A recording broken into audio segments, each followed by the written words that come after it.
एक सार्वजनिक चर्चा होती है, ये होती है कि हम लोग कहेंगे देखो सरकार को काम नहीं करने देते, वो कहेंगे कि देखो सरकार हमको सुनती नहीं है।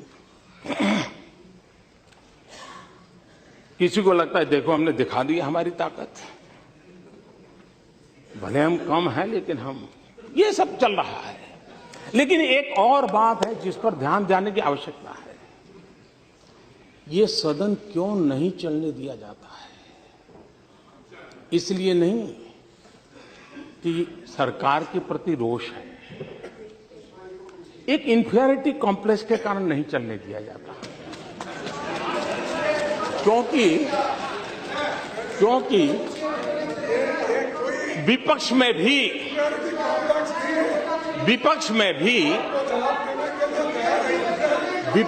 भी ऐसे होनहार सांसद है, ऐसे तेजस्वी सांसद है, और मैं मानता हूं उनको सुनना, उनके विचार अपने आप में एक बहुत बड़ी एसेट है।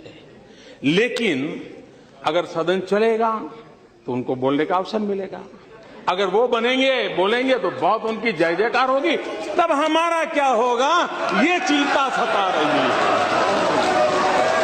ये इंफीरियरिटी है कि विपक्ष के सामर्थ्यवान सांसद न बोल पाए, विपक्ष के सामर्थ्यवान सांसदों की प्रतिभा का परिचय देश को न हो,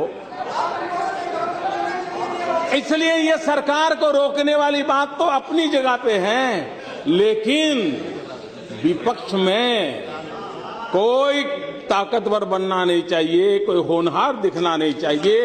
इस इंफीरियरिटी कॉम्प्लेक्स का परिणाम है। इसलिए बहुत, अब जैसे इस बार संसद चला तो मैंने देखा कितने तेजस्वी लोग हैं हमारे पास, कितने शानदार विचार रखते हैं जी। पिछले 2 सदन में उनका कोई लाभ ही नहीं मिला, और इसलिए ये मैं समझता हूं कि बहुत आवश्यक है। और मैं देख रहा हूं कि बहुत स्टडी करके आते हैं, हमारे विपक्ष के भी छोटे छोटे दल के सदस्य हैं, 4 मेंबर होंगे, 3 मेंबर होंगे, और कुछ लोग मनोरंजन भी करवाते हैं।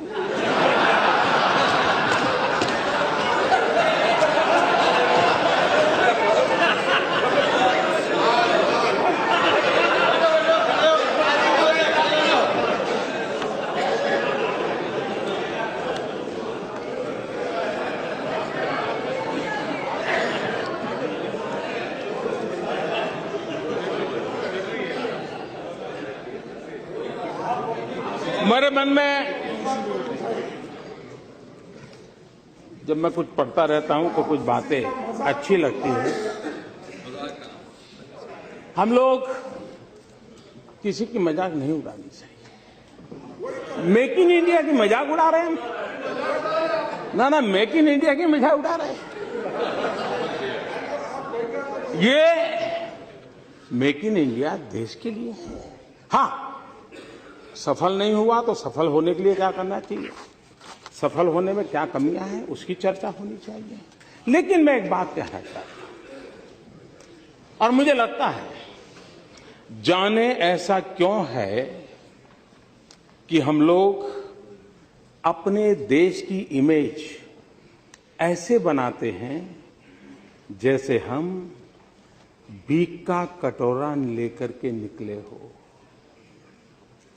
और जब हम खुद ऐसा कहते हैं तो दूसरे लोग यही बात और ज्यादा चीख करके कहते हैं और ज्यादा मजबूती से कहते हैं। ये मैं नहीं कह रहा हूं, श्रीमती इंदिरा गांधी कह रही है। ये 1974 में इंद्रप्रस्थ कॉलेज में आपने, इंदिरा जी ने ये भाषण किया था, और इसलिए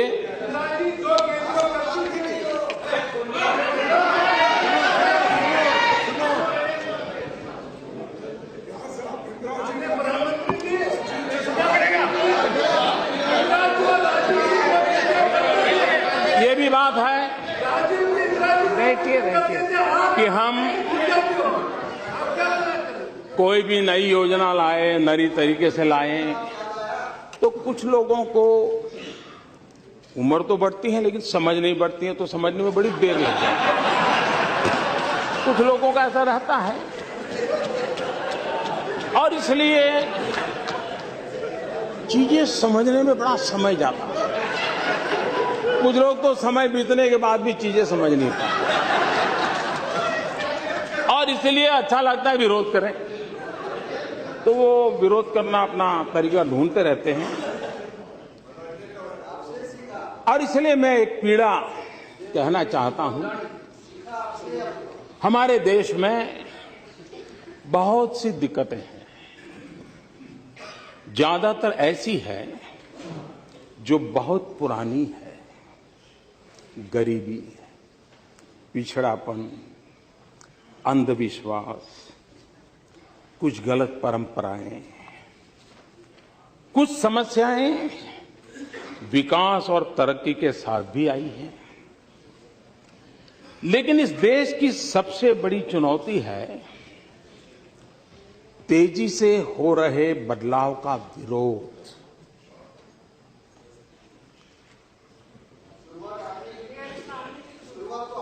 ये विरोध पढ़े लिखा तबका भी बहुत मुखर तरीके से करता है। जैसे ही कोई खास काम आगे बढ़ता है, 100 कारण बताए जाने लगते हैं कि ये काम क्यों नहीं करना चाहिए। मुझे लगता है कि एक मजबूत और ऊंची दीवार ने हम सबको चारों तरफ से घेर के रखा है। कितनी सटीक बात है। ये 1968 में इंदिरा गांधी ने कही थी।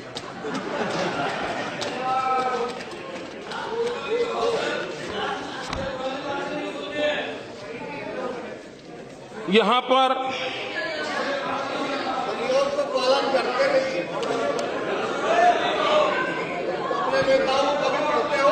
पर कोई भी बात आई तो ये कहा जाता है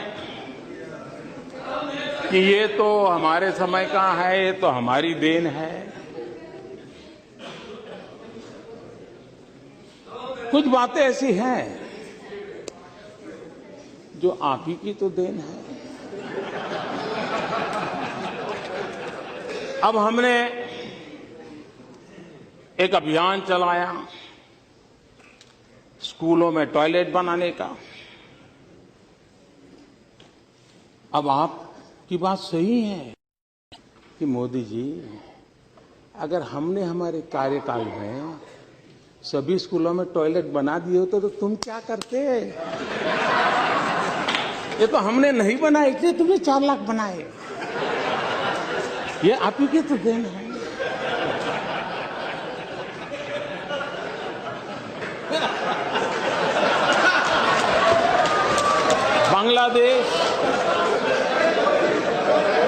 बांग्लादेश की सीमा का विवाद, इतने दशकों के बाद बांग्लादेश सीमा का विवाद सुलझा। आप कह सकते हैं देखो, हमने अगर हमारे कार्यकाल में कर दिया होता तो मोदी तुम्हारा अचीवमेंट कहां होता है? ये तो तुम्हारे लिए हमने छोड़ के गए थे, आप ही की तो देन है। अब आप ही की तो देन है। 18,000 गांव, 18,000 गांव आजादी के इतने सालों बाद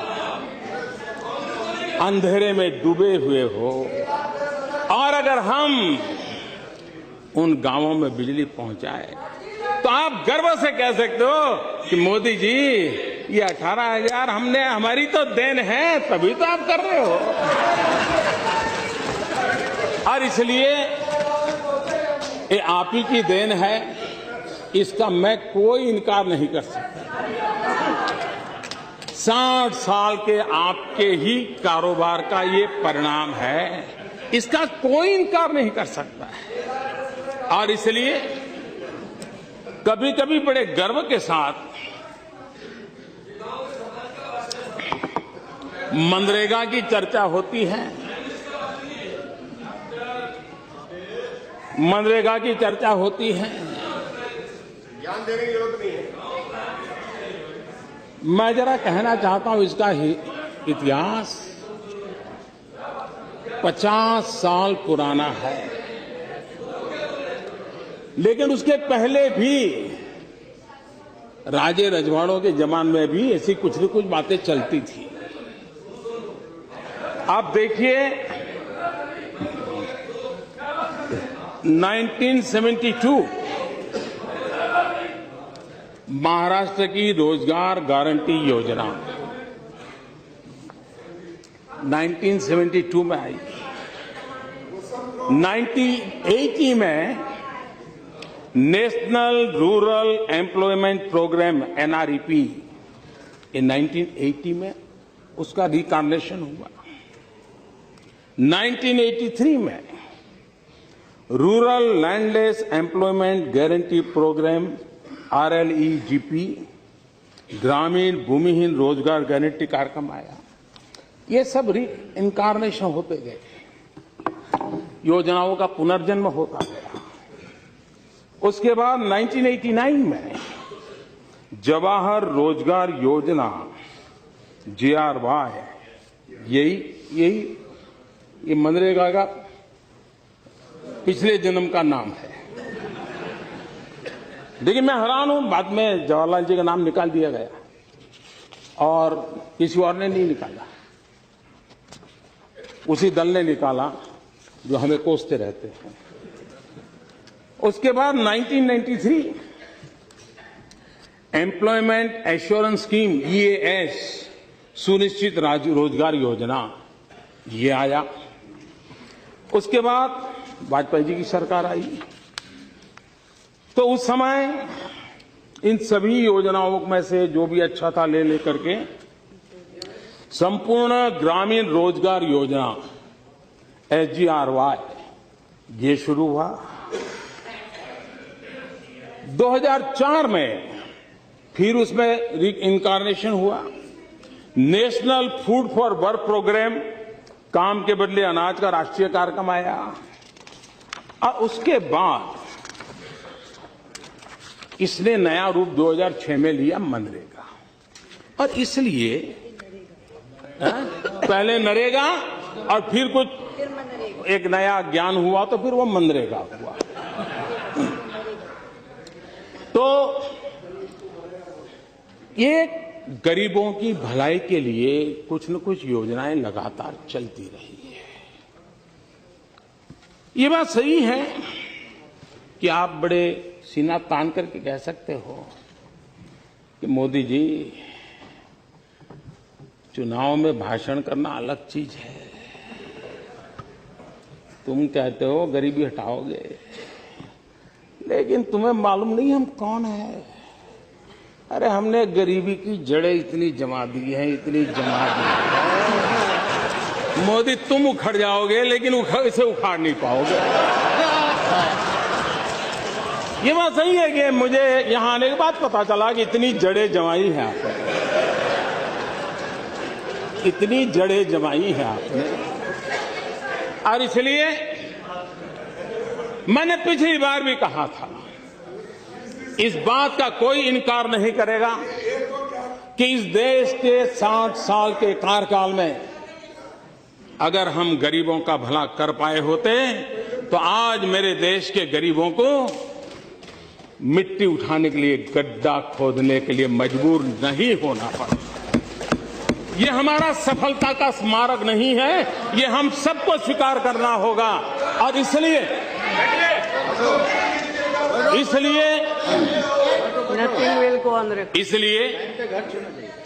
ये हमारा दायित्व भी बनता है कि ये जो क्रमिक विकास चला है इस योजना का, उसको और अच्छी बनाए और उस जिम्मेवारी को निभाने का हम प्रयास कर रहे हैं। लेकिन ये बात स्वीकार करनी होगी कि हम उस हालत पर देश को लाए हैं, इवन स्किल लेबर को भी अनस्किल होने में मजा आने लगा है। और इसलिए मैं जब कहता हूं कि हमारी विफलताओं का स्मारक है, इसका मतलब यही है कि गरीबी न होती तो इस नरेगा या मनरेगा की जरूरत नहीं होती। लेकिन ये सच्चाई है और मैंने आकर के देखा